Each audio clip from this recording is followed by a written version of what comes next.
میں نہیں جانتا کہ وہ کون تھی، کیا تھی، لیکن اس کے جو الفاظ ہیں نا وہ کلیجہ چیرنے والے ہیں کہ ظالموں میں نے نکاح کیا تھا، کوئی زنا تو نہیں۔ جب ایک انسان اس دنیا میں پیدا ہوتا ہے نا تو اس کے سارے رشتے اللہ نے آلریڈی بنائے ہوتے ہیں، فکس کیے ہوتے ہیں۔ جب وہ آنکھ کھولتا ہے، باپ پہلے سے موجود، ماں پہلے سے موجود، بہن بھائی رشتے دار، سارے رشتے اللہ کی مرضی سے بنے ہوئے ہوتے ہیں، لیکن ایک اکلوتا حق اس پیدا ہونے والے کو دیا جاتا ہے، اور وہ حق نکاح کا ہے۔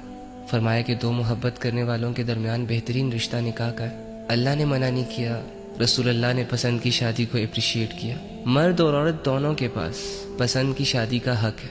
والدین اوپینینز دے سکتے ہیں، رائے دے سکتے ہیں، سمجھا سکتے ہیں، ریسرچ کر سکتے ہیں، لیکن والدین خدا بن کر، گھر والے رشتہ دار خدا بن کر کسی کی شادی کا فیصلہ نہیں کر سکتے۔ یہ اللہ کا دیا ہوا ایک اکلوتا حق بھی بہت سارے لوگوں سے چھین لیا جاتا ہے۔ جہاں ان کی مرضی نہیں ہوتی وہاں ان کی شادیاں فکس کروا دی جاتی ہیں، اور پھر ساری عمر ان کا پوچھا تک نہیں جاتا۔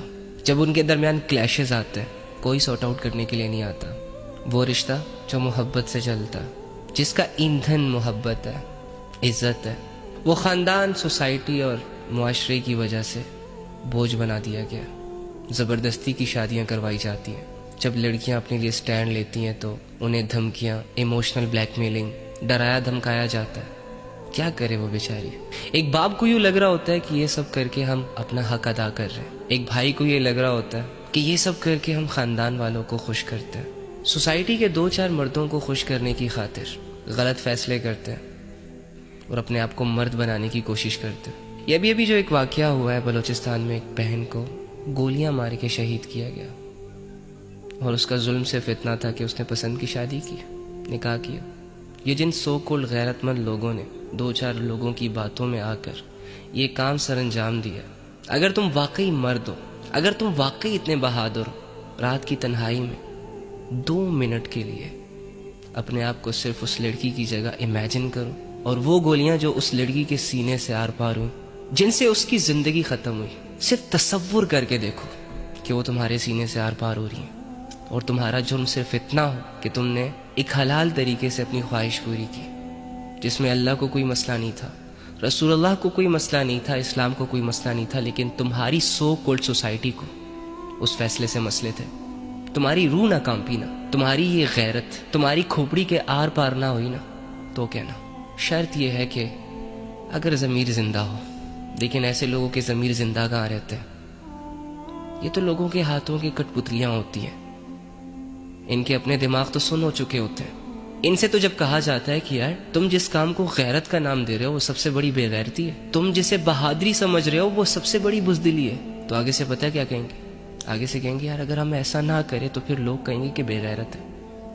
لہٰذا اپنی غیرت کو بچانے کے لیے ان غیرت مندوں نے وہ بے غیرتی والا کام کیا جو ایک مرد کے ساتھ سوٹ نہیں کرتا، جو ایک مومن کے ساتھ سوٹ نہیں کرتا۔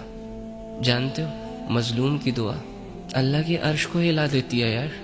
ایک سیکنڈ کے لیے امیجن کرو، تصور کرو کہ اس کی گھائل روح جب اللہ رب العزت کے سامنے پیش ہوئی ہوگی اور اللہ سے شکایت کر رہی ہوگی کہ اللہ تیرے بندوں نے میرے ساتھ یہ کیا، کہ ذرا سا تصور تو کرو اس چیز کو۔ تم نے 2-4 لوگوں کی باتوں میں آ کر اور اپنے آپ کو ایک مرد ثابت کرنے کے لیے 2-4 گولیاں چلا دی ایک مظلوم پر، ہو گئی تیری واہ واہ ان جاہلوں میں، لیکن اللہ کی نظروں میں تو فیل ہو گیا، رسول اللہ صلی اللہ علیہ وآلہ وسلم کی نظروں میں تو فیل ہو گیا۔